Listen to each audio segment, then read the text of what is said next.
Okay, Max, you're gonna interrupt my Better Blend acai bowl with a video? With coconut. With coconut. You don't like coconut? Oh, I love coconut. Okay, so I never get it on my bowl. the theme of this video we're gonna call is that Matt Plapp is a basic bitch. Just taking it here. So I'm gonna tell you about it in a second, but basically somebody emailed me and let me know that, or emailed my team, let me know that my book is pretty basic marketing tactics for restaurants. That is one thing this gentleman and I agree on. Let me break it down.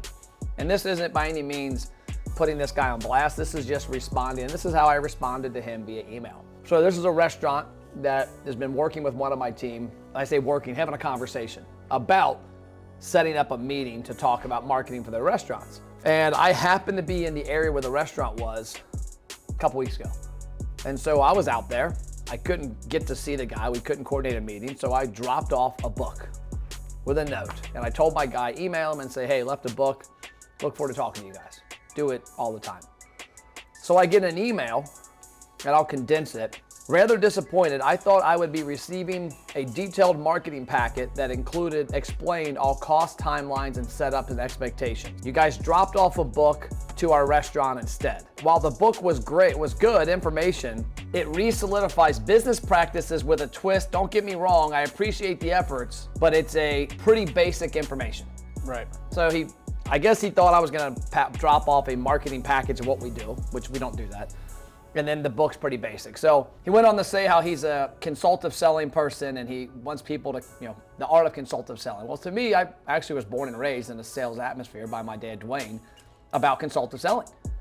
That in my world, you don't diagnose without prognosis, right? He wanted you to drop off a boilerplate marketing proposal without even hearing him out and what his business is. Oh, yeah, and so we don't do that. We don't actually have that. So let me walk you through my response and you tell me I'm out of line. I know I'm not out of line, honestly, and I think it's done kind of tactful. A couple years ago, Matt Plapp might have taken more offense, but I think it's kind of funny. I'm gonna have to hear this to believe it. Gonna have to hear it. It's tactful.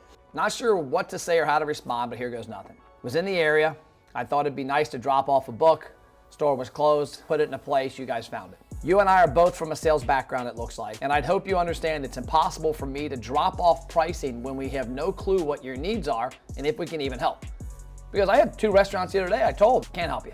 Yeah. Not a good fit. What you need, what we do doesn't mix. Said we don't run our business that way. We have conversations with owners to get a deep understanding of who they are and what they're doing and if there's a need for our help. Then we schedule another call. It's like me calling you up and saying, hey, I need a house. Right. Cool, look at these 5. Right. That's a $4 million mansion. I need some more information from you before I can tell you if I can help you or not. Yeah. And that's the same way. Oh, he said that what we were doing was par for the industry, as far as like dropping a book off, I guess, and not doing the industry. Didn't you say you had tried to set up a meeting with Yeah, this we've been guy trying 4 to, times? and we had hoped to. Yeah, I mean, my team was doing it. I don't know what the breakdown is, but I'm not in the business of prognosis without diagnosis. That's what he called it. He said it was a basic business practice of dropping off the proposal. Mm-hmm. I would argue that a basic business practice is exactly what you wanted from us.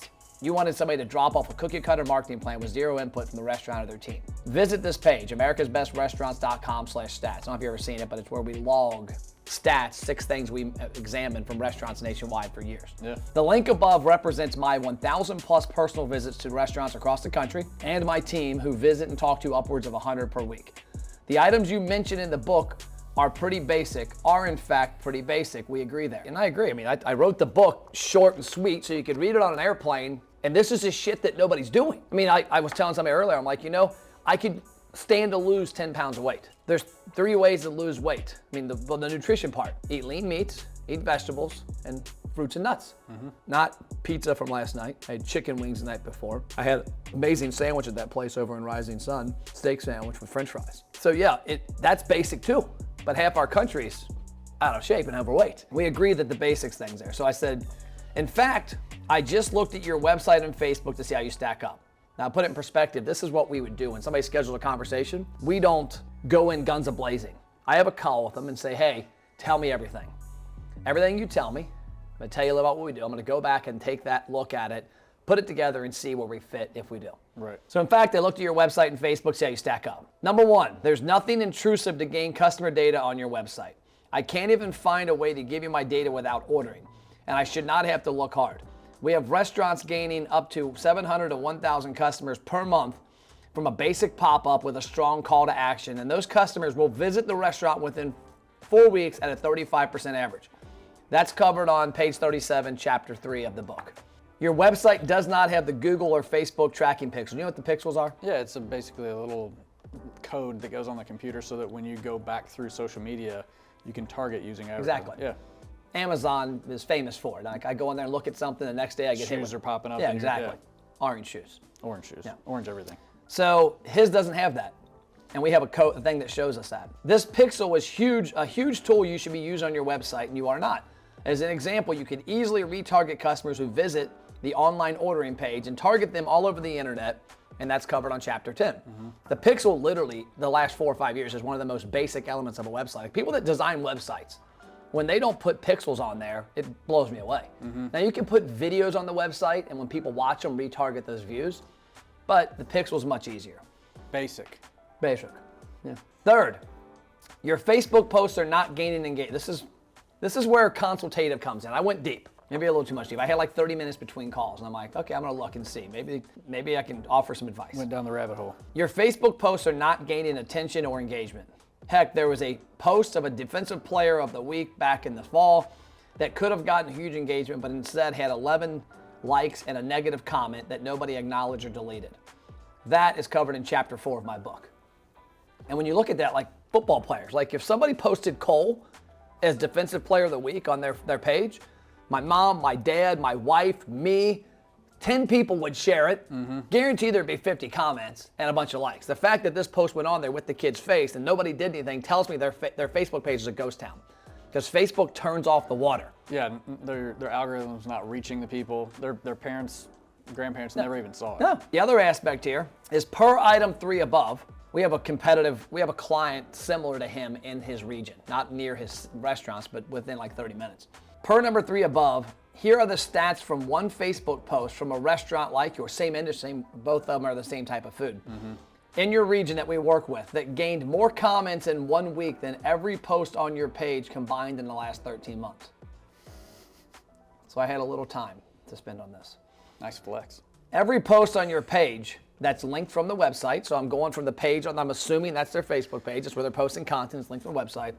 Going back to December of 2020 has approximately 87 comments. That's every post. Now I'll also say this, they don't post often enough. There was 5, 6, 7 days between posts, and that hurts the algorithm. The post below has 330 comments in 1 week, and we spent $25. It has 175 reactions, 330 comments, 13 shares. It reached 6,000 people. When I say I don't diagnose without prognosis, I mean it. As I said above, yes, my book is basic, and it covers topics that are basic, but they're not being practiced by 90% of the restaurants in the country, including yours. I mean, those are 3 items. The pixel, social media engagement, and collecting data on your website that are in the book. Basic. But here's the thing, like a lot of times when I train real estate agents, I'm telling them things that they already know. Yeah, your book does highlight a lot of basic points, but here's the thing. You're a business owner, you're an entrepreneur, you know these things, why aren't you executing them? Well, and that's why, when you hire somebody that we don't create the idea is already out there, we just help you execute it. So the last line was, this is the info we would have uncovered in a detailed conversation, which would have then led to a proposal from our company. There's nothing from my end that we can cookie cutter go to. I can't go to, we sat down when we started doing business together, we sat down and talked multiple times because I got to look and examine. And my team's the same way. I train all of our team that we're not a cookie cutter company, that we might look at a restaurant or whatever, like we were at Rising Star Casino yesterday. Look at what they're doing. There might not be a need. Or do you know what? There's some things that maybe aren't suggested because they don't make sense. I had one that cracks me up that goes back to the opposite of this, is this guy years ago, one of our restaurant clients, brought me this amazing lunch promotion. Literally, it was pretty damn good. You know the problem? They weren't open for lunch. They were a dinner and weekend restaurant only. Oh my God. And so this guy came to me with this big thing.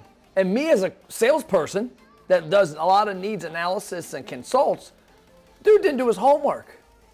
So for me, I'm like, bro, I don't have, if you're gonna come waste my time and not do the footwork to understand what we need, I'm not gonna do business with you. Well, and it's like stepping over dollars to get dimes. The guy's, he's not giving you the time of day, and you just pointed out every single reason why he should hire you with basic concepts that he's not executing.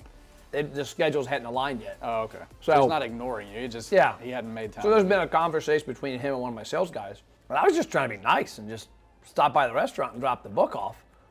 I mean, I don't know very many people that have written books. You written a book? Never. Not yet. You written a book, Max? It's in the process. And it's funny, I think I saw a stat there. It's like 98% of people that say they're going to write a book, it's in the process. Yeah. I mean, I've written 3 books. They're basic. But the reason they're basic is what we teach restaurants and what we do for them isn't rocket science. Right. Attract, build, retain. Where are you attracting attention? Let's say online. Where are you driving that attention? Your website. You better be building data there. Yeah. Wherever you're building data, you better be using the data to retain.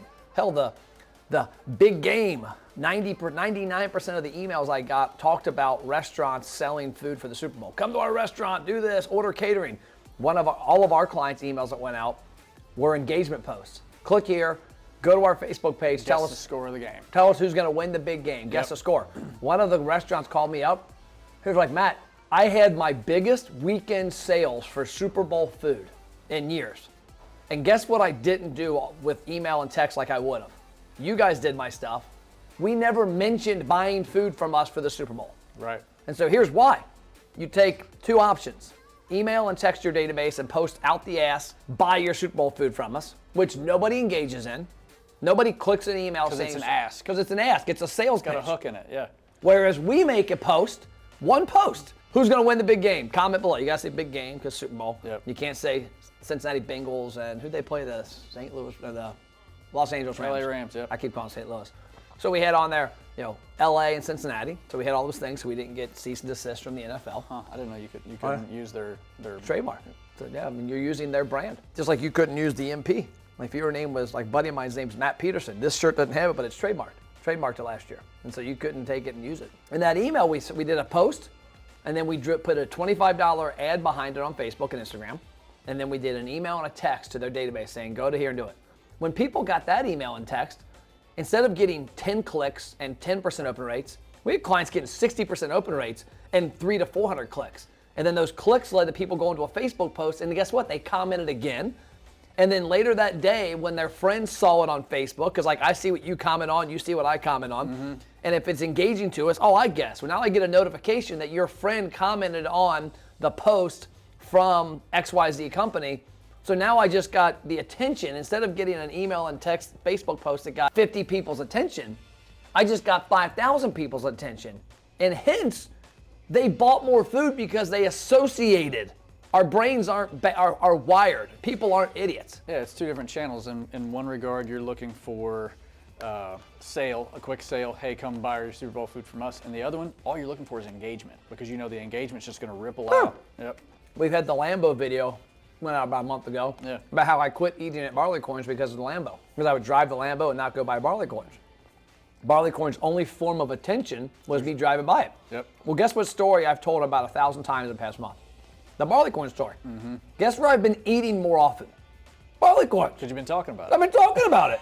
I love their food. The service is always amazing. The atmosphere is great. It's easy to get to. It's on the way to my house, on the way to my work. There's nothing wrong with it at all.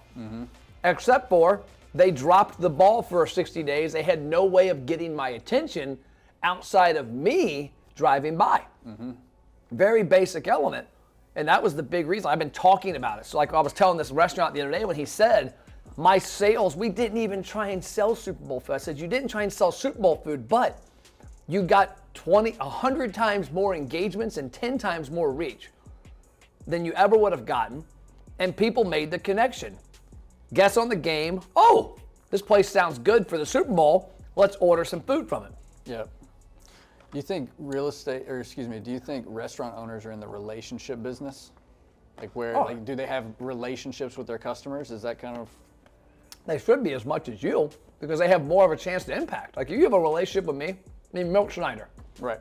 Milt's a buddy. I've done like 3 mortgages through him in like 15 years. So I'll do the next mortgage to him more than likely. He can only sell me something once every 5 years. Right. Restaurants But can how many sell. times are you going to tell people that he's your mortgage guy? So it's relationship, but it's even more important at the restaurant because I can eat Better Blend every week. One of the reasons I like it, one, it's healthy, it's close, it's easy to order from their website. I like the people that own it or the owner. I like the employees that work there, like Casey, who comes to the gym. But I also like the personal touch. When I open the door and walk in the door, they walk to the counter with my stuff. They know who I am. Yeah. That's a personal touch. That's one of the things that I coach my team on is, and this is real estate formula or just business formula in general, in order to be successful in business, you have to be memorable. Well, you forgot about barleycorns because you weren't driving by there every single day, and you started talking about them, and then you remembered them again. No, I'm eating wings more. In order, how do we be memorable, right? Restaurant or real estate business, be memorable. You have to be everywhere, and you have to be valuable. Your big game post, right? Asking me to come eat at your restaurant doesn't add any value to me. Nope. But you know what? Entertainment value of me guessing the Super Bowl and going and reading everybody else's comments on what they think the score is going to be, that's entertainment value, and humans value entertainment. That's why that post got more engagement. And you get more attention, because if you comment on a post and then I comment on the post you commented on, Aaron Smith gets a notification. Da-ding! And you go, oh, what happened? Yep. Matt commented. Oh, he said the Rams are going to win? You're an idiot. Hooray all the way. And then I comment. Next thing you know, it's spreading everywhere like wildfire. It's virality. Yep. And so that's all I got. ABR, baby. Attract, build, retain. Back to my Better Blend acai bowl. Basic bitch. Basic bitch.